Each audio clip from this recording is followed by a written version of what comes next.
Hello, everyone, and welcome back to Cooking with Big Mark. Today, we take on fermentation. Good morning and afternoon, folks, I guess. The reason I'm bringing up fermentation, people might say, what's that got to do with culinary terms?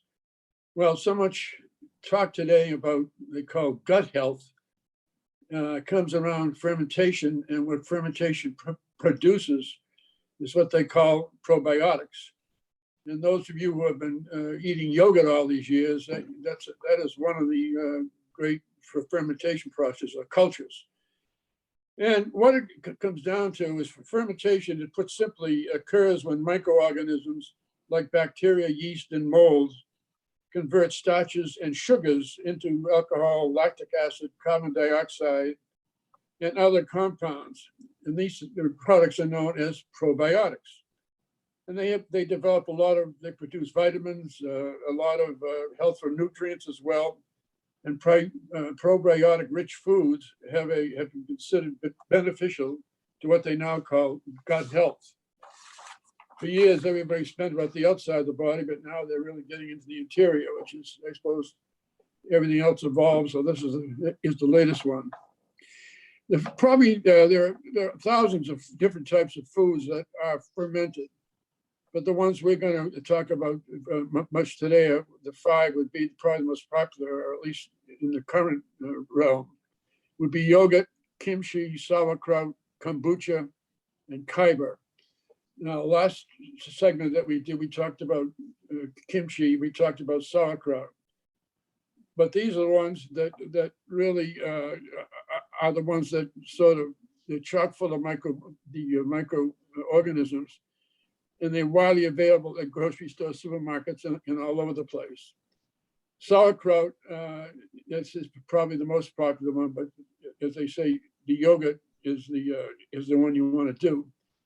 Some people think that sourdough bread, for example, sourdough is making the basic base is a fermentation process.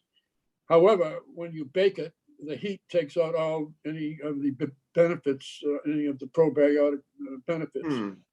Wine itself, wine, of course, is also just a fermentation, turning sugars into alcohol. But most of it is filtered, and when they filter it, the same thing happens. A lot of the biotic properties sort of go out. When you're buying these things, you want to be very careful that you get the right thing. It says it contains probiotics or contains live cultures. A lot of times you don't see that on the label. It will not be give you the benefits that you're looking for. So and when it comes to things like the kimchi is very, very strong and very potent. I remember the last time it had a combination of a paste that they put in again, but again, it's the preservation of vegetables, but it's too hot for my taste, as I mentioned before, and for a lot of people. But you can find a lot of brands now that are making it milder to sort of get support in the general public.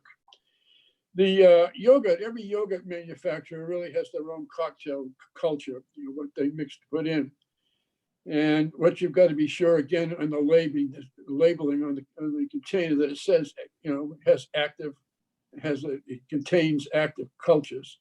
If you don't see that, it doesn't do you much good. Other big thing you got to watch with yogurts are the flavored yogurts. And you get those, if they're loaded with sugar, the amount of sugar will offset, again, the benefits of the probiotics. So you don't want to do that. And also you got to watch out, because it'll negate any of the positive effects if there is too much sugar. Kombucha is a kind of fermented tea, and the same thing with a lot of the packaging in that.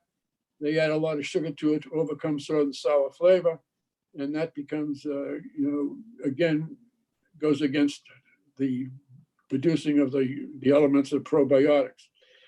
Kaiba milk is fermented milk. I don't know that many people who have kaiba milk. I really haven't thought about it that much. How many kinds?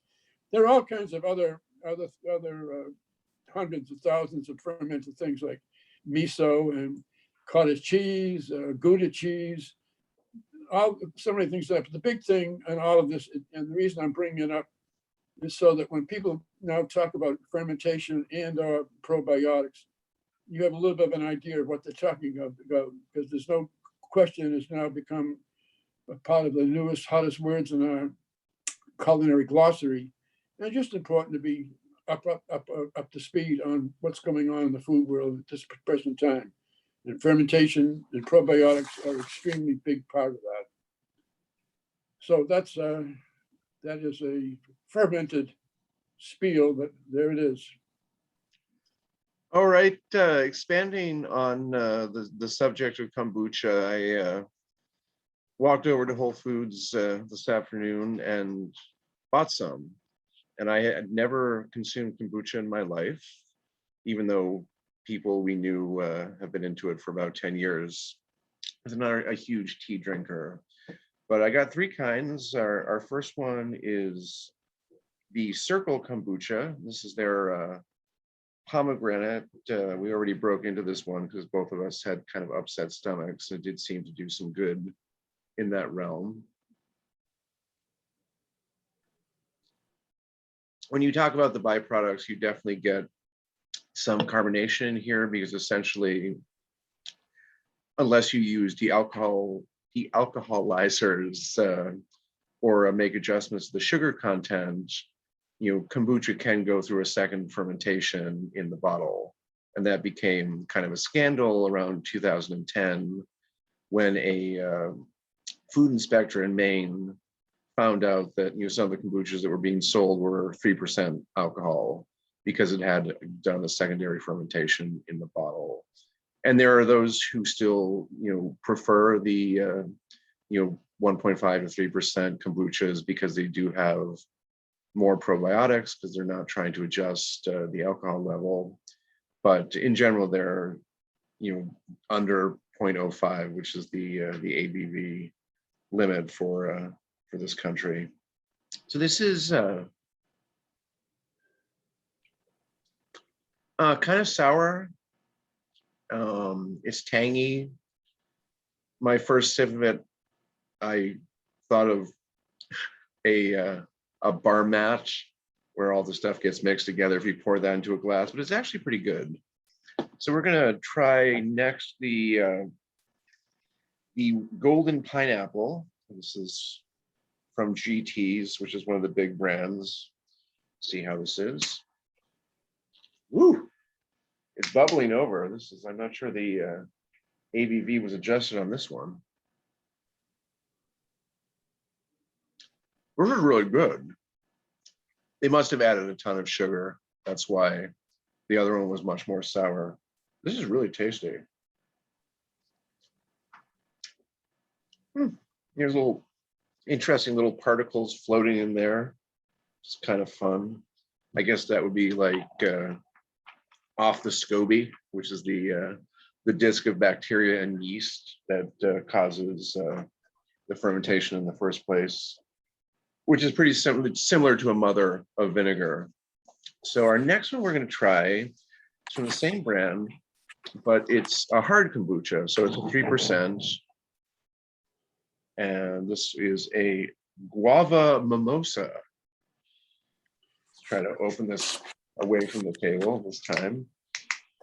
And that smells really interesting. Like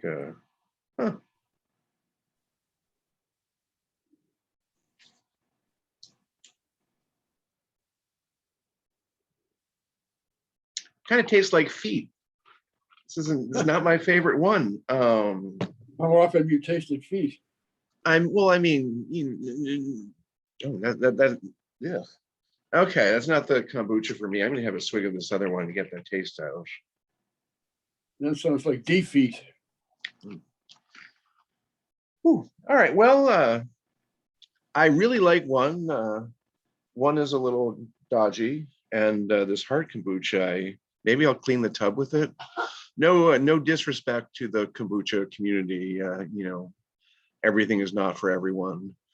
In any case, we had our cable television debut today on WinCam, which is the local Winchester, Massachusetts cable access station, and that collection of short segments will be rebroadcast periodically throughout September at noon on various weekdays, and there will be a new compilation of segments coming up in October.